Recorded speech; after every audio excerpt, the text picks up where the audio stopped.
All right, guys, so this video is going to talk about the sleep disorders. I'm going to cover basically everything you need to know in terms of step 1, step 2, and really kind of step 3 as well. And what I'm going to do is immediately release a ton of short videos that go over what we learned right now, okay? And then so the purpose of the short videos is I want you to just recite, and then reinforce this information. So make sure you look at the short videos. I'll put a link at the bottom in the description below, and just work those and so you don't forget them. It's a one-time deal, guys. That's how it kind of should be. But let's get started. It says a polysomnogram, EEG, reveals slow wave, non-rapid eye movement sleep characterized by delta waves. Which of the following is the stage most associated with this finding? Okay, is it REM? Is it stage N1, N2, N3? So basically, you got to go back and really just kind of understand, what are the stages of sleep? What are the main characteristics of them? And then as we take a step out, we can say, well, what do we do with this information? What are some of the most common conditions that we use and how that affects it? And so that's our goal today. And so here we go. You can say that you can be awake, okay? And again, these are the stages of sleep, okay? You can be awake and you can have eyes open, eyes closed, kind of like you're trying to fall asleep, right? And then you get into the non-REM, so it's non-REM, so non-rapid eye movement, also known as N1, okay? And then you have N2, N3, and then you get into your REM sleep, rapid eye movement, okay? So those are your basics. Now you got to know what's inside these, right? So the awake, that's your eyes are open. You're gonna have beta activity, okay? And what's interesting, we will always connect the awake with the REM. Why? Because that is also where you have beta activity. So that's kind of a little question there. They always can throw at you. Which of the two would have the same type of activity seen on EEG? And if they said beta, you better be jumping over awake, eyes open, and the rapid eye movement. So then we go into the eyes are closed, and that's going to be alpha. Now you're saying, how do I memorize this? This is already getting to the point where it's like a little bit too much, right?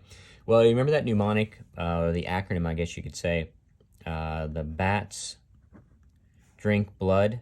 So bats drink blood, right? And you've seen that in first aid. Bats, B-A-T-S, drink blood. And so again, it just goes with each one. The B is for the awake, eyes open. Beta waves, awake, eyes closed. That's the A in bats for alpha. And then as we go down, the N1 stage, that is going to be theta waves. Okay, theta waves. Now, they can also be described differently, right? They could ask you and say they're positive, positive sharp transients, okay? So instead of saying theta waves, I'm sorry, they may say positive sharp transients, also known as post, okay?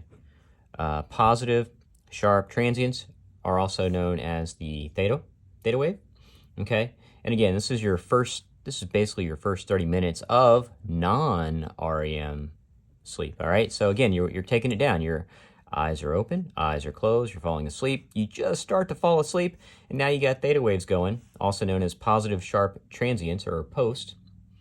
And then you're going to go into the N2, okay? Now look, bats drink blood, so beta, alpha, theta. Well, wait a second, what's this S? Is anything called S wave? No. The S is going to stand for sleep spindles, okay? It's the only one that doesn't have one of these beta, alpha, theta, delta, beta things again, okay? So in the N2, you better be looking out for anything in the question that says sleep spindles, K complexes. And then also want you to think this is where the teeth grinding, okay? Teeth grinding occurs, also known as what? What's the fancy word? Bruxism, okay? So again, sleep spindles, K complexes, think N2. The way I remember this is we got N1, N2, N3, right? Everything else is on the outside of that, meaning N1, N2, N3. You're like, oh my gosh, how do I tell these apart? Well, just remember, the first guy gets a theta. The last guy is going to get his own little wave function, also, delta, is kind of a giveaway. But the middle guy, he's the forgotten one, so he's going to just get these names: sleep spindles, K complexes, and of course the teeth grinding. Now, delta, okay, these could also be described as low frequency, high amplitude, okay? Now, I don't see them ever putting an EEG in front of you and saying, okay, this is high amplitude, low frequency. I just don't see them doing that. But what you do need to associate the delta waves with, low frequency, high amplitude verbiage, is this is the one, okay? This is the one where you get the sleepwalking. Okay, sleepwalking, night terrors. Now, there's a difference between waking up with a bad dream, right? That bad dream's going to be in the REM sleep with the beta waves. But when you have night terrors, someone wakes you up out of a sleep and they just go bonkers and they're screaming and yelling, that's different. That's a night terror. That's associated with N3, also known as the delta. You can see delta waves, low frequency, high amplitude. So yeah, sleepwalking and night terrors associated with that. And then the last one, this is the REM sleep. They also call it stage R. You might see it written that way. This is where the dreaming and memory processing, okay, dreaming and memory processing occurs. So obviously pretty important, important for what we're trying to accomplish with the memory. You have complex dreaming. This is where someone can awake and remember their dream, okay? Remember their dream in the REM sleep. Sometimes in the REM sleep, your muscles paralyzed, except what? Except the extraocular muscles. Hence the rapid eye movement. All right. Now, the other thing I want you to associate with the REM, last little thing here, is they may say sawtooth pattern. These are just the key words, okay? So what have we learned so far? Bad strength blood, right? It's the stages of sleep, okay? Sleep stages. Bad strength blood. Awake eyes open, beta. Awake eyes closed, alpha waves. The N1, N2, N3, the first one and the last one get their own little wave cycle, the frequencies. So N1 is theta, positive sharp transients, okay? It's got the little T in there too, the post. And then the N2, middle child guy, he's Mr. Sleep Spindles, K complexes, teeth grinding.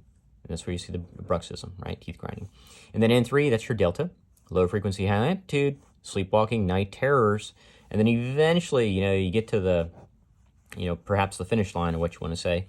And then that's the REM, also known as beta. Remember, we get beta eyes open and in REM. Dreaming, memory processing.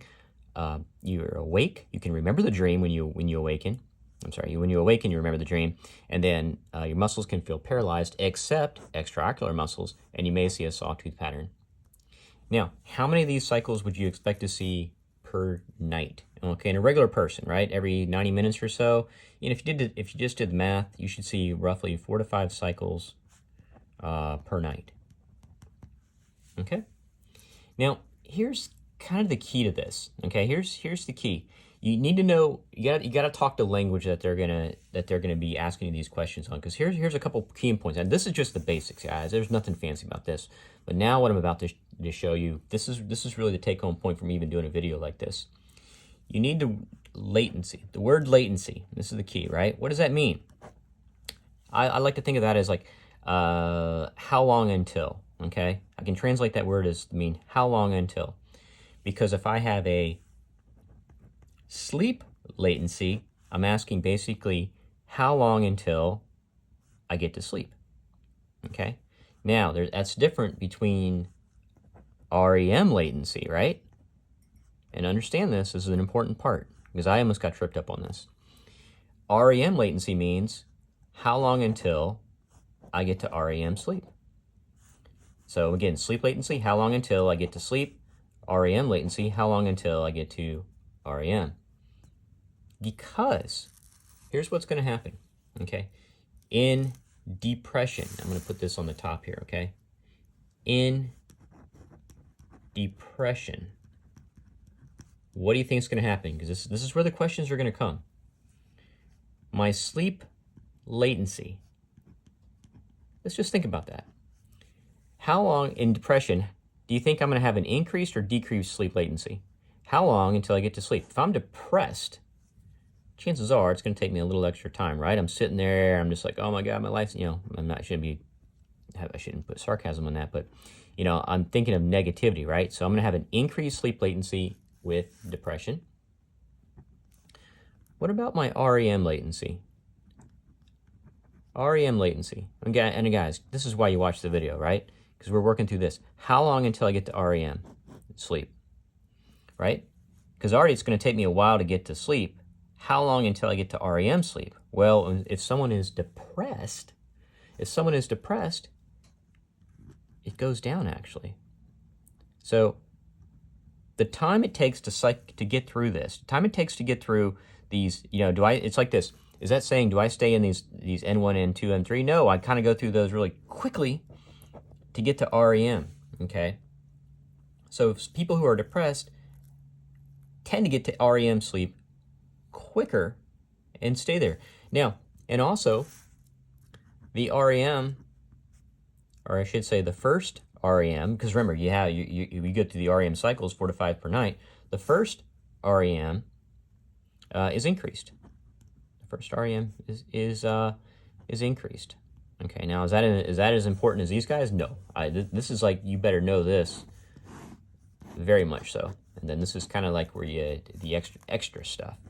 And then what about N3? N3. Well, we already said if someone's depressed, they cycle through the N1, N2 very fast. So N3 or delta is going to go down. And then there's this other thing, they call it the REM density. Okay, the REM density. If you're depressed, the frequency of the REM, rapid eye movements. Okay, so frequency of the REM movements goes up. Okay, and of course, with depression, what else are you going to get? You're going to get the early morning awakenings. Now, don't leave me now, because here's another take-home point, guys, okay? Again, this is your big stuff right here. Depression, you have increased sleep latency, meaning how long to get to sleep? It gets longer. It takes a lot more time. How quickly do I get to REM? A lot shorter. Because look at some other conditions. Now, just real quickly, okay? What other conditions would you say increase REM latency? Let's think about that. What conditions would you say take a longer time to get to REM? Okay. Or what would increase REM latency? Well, kind of the same things that would almost increase sleep latency, right? For me to get good night's sleep, it's going to take me a long time to get there if I have restless leg and older adults. Okay, they love the older adult question, right? Because the American population is getting a lot older. So older adults have an increased REM latency. It takes them a lot longer to get to the REM sleep.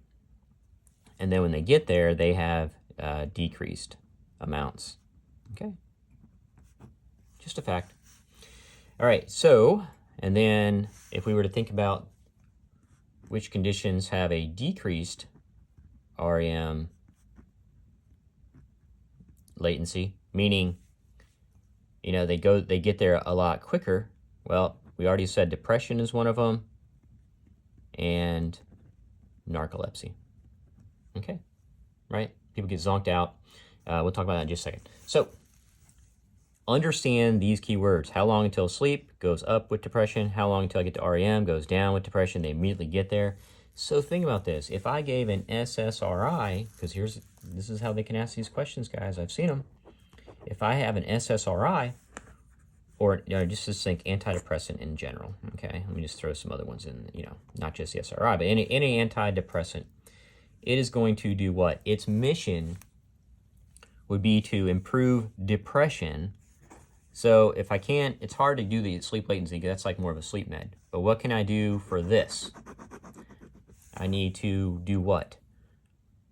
I want, if it's like this, if someone who's depressed gets to REM and stays there, what do I want the antidepressant to do? I want to knock them out of this REM, right? I want to reduce this. At least that's the theory behind it.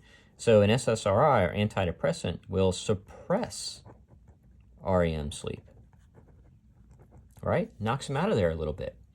And now there's a catch-22, because a lot of the next questions are, well, if I'm not giving my REM, then how am I going to memorize things, da-da-da-da-da? Well, I know, that's the million-dollar question. But SSRIs, antidepressants, will suppress REM sleep. All right? So, and again, latency, time to fall asleep. Latency to REM is time to get to the REM stage. So, what else we got here? We got the treatments. Well, let's just talk about the narcolepsy real quick, right?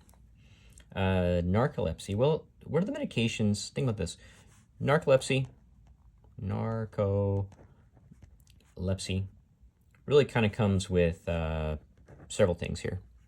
You know most like common sense, right? Daytime sleepiness, catalepsy, and that's loss of the muscle tone, okay? And I got a short video that really kind of, not video, but a short, a YouTube short that talks about that. Loss of muscle tone, hypnagogic hallucinations, right? When you're, remember, going to sleep, hypnagogic hallucinations, not hypnopompic, but hypnagogic. And then you can have the sleep paralysis. Now, the reason I want to do that first is because now I would say, well, how do you want to treat this? Okay, what are my treatments? And that's what they test on. There's a thing called gamma, well, there's several things, but gamma hydroxybutyrate, okay, gamma hydroxybutyrate, also known as GHB. Sometimes you'll see that kind of mentioned as the date rape drug, okay? Because why? People go to sleep really quick, especially if you mix it with alcohol. So very quick, and so the people who are narcoleptic, if you use it at night, they typically can try to go to sleep quick at night, and hopefully you're trying to regulate that pattern there as far as going to sleep. Mechanism of action, if they ask, is going to be the GABA, but it's going to be GABA B. Remember, benzos work on GABA A. This one's GABA B. You can also treat the narcolepsy with modafinil, and that kind of works as a stimulant, kind of gets you up during the daytime, keeps you up during the daytime. Very kind of expensive. So anyways, those are two treatments, but the other part that they mention is there is a salt breakdown of that you'll see on exams of the gamma hydroxybutyrate, and that is called sodium oxybate. Sodium oxybate treats narcolepsy. Okay. Yeah, so this is really what you say is a treatment for the narcolepsy. Sodium oxybate is a salt, treats the narcolepsy, which is, again, the narcolepsy is the daytime sleepiness, catalepsy, hypnagogic, and the sleep paralysis. Now, the one I want you to also think about here, and this is really where these points come in that you can do questions on, is what's going to be a side effect if I have decreased, very important here, I mean, this is big time, if I have a decreased REM sleep, I'm going to be put myself at risk because this is associated with these synucleins. And so you're like, well, synucleins? Well, man, this isn't psych or neurology. So if I have decreased REM sleep, I'm going to put myself more at risk for synucleins, which are associated with what? You better say two things right out of the gate: Lewy body dementia, as well as Parkinson's. Remember, Lewy body has the Parkinson's motor symptoms. So again, if you have decreased REM, you better associate that with synucleins, Lewy body, and Parkinson's. Some other stuff that impacts your sleep. You always see the sleep apnea. And again, you better look for if someone's like obese, large neck size. They're going to give you that question stem to where the person's like falling asleep in the daytime.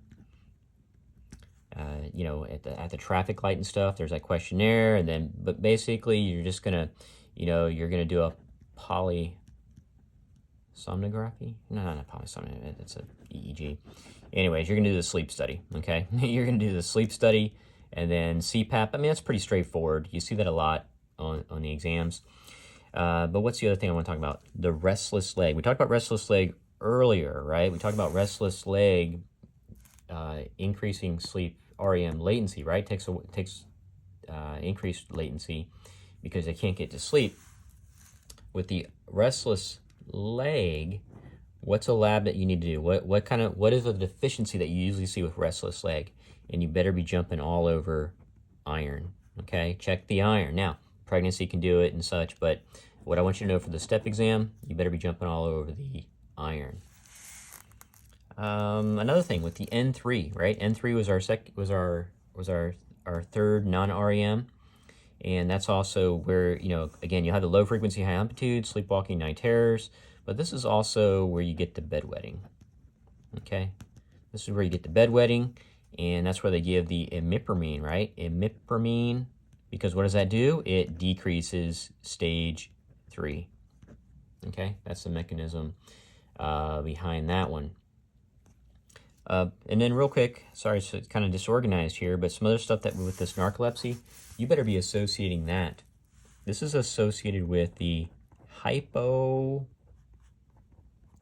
system. Okay, so if you see that word, hypocretin system, more importantly, orexin. Okay, anytime that you see that sleep disturbance, you better be thinking associated with the hypocretin system, also with the orexin. Okay, think of like, I guess, orexin enzyme. And that's mainly, I don't know if you need to know this much, but it's in the hypothalamus. Okay, there's a decrease, roughly 90% in the hypothalamus. Orexin, narcolepsy. Better associate with that. Anytime you do treatments, you know, obviously for any type of sleep issues or anything like that, always do therapy first. You know, if they give you the option of CBT or some type of biofeedback, jump on that first. I mean, it's the STEP exams. Always go with the least invasive, and obviously therapy would be that. They could talk about medications for sleep. And so if they do medications, you better be thinking like, remember there's Ramelteon, which is a melatonin agonist. Okay. And then you have your benzodiazepine agonist that they, you know, I've seen some questions on these. And then these are your Z drugs. You have the Zolaplan. Okay, very short acting. So that's one you'd give if someone has, oh my gosh, I have these lingering effects during the daytime of being drowsy. Zolaplan, very short acting. You wouldn't typically have that. Ezopiclone, I'm probably butchering the words here, also known as Lunesta. That's the only one that has the FDA indication for initiation of sleep and maintenance of sleep at this time. And then you got the Ambien, Zolpidolum, or I forget. Anyways, Ambien, he's kind of out there by himself. But long story short, you go with the CBT, you go with the therapy. Ramelteon, they ask questions to melatonin agonist, okay? And then these are benzodiazepine agonist, short-acting Zolaplan, and Ezopiclone was the, again, FDA indication for initiation and maintenance of sleep. But if I had any, there's one other term. I know if you're still with me, bear with me. We're almost there, because if you watch this video, you're going to be able to knock out those shorts, which are really the reinforcement. So we have the chronotherapy, okay? And then that is just basically where you say it's a progressive delay in sleep. It's like, all right, I want you to stay up now, stay in sleep, you know, until the circadian rhythm is synchronized. Okay, so chronotherapy, you're telling someone to kind of stay up until you kind of get regulated again. That's another one of those therapies. So here you go, guys. I mean, this is pretty much it. So back to this question. It says, a polysomnogram EEG reveals slow wave, non-rapid eye movement characterized by delta waves. Okay, so bat strength blood. And these are the eyes open. This is N1. N2, N3 delta waves, and we can confirm that would be N3, and that would be answer choice D. Okay. So again, delta waves N3, stage 3. You know, they should have put this N1, N2, N3, and then REM. But if you know this, guys, if you've kind of listened to this, know this phase, but I can see the questions really focusing on this kind of stuff. You know, who has the increased sleep latency, who has decreased? This is where the questions are going to be, so watch the short videos. Hope it was helpful, guys.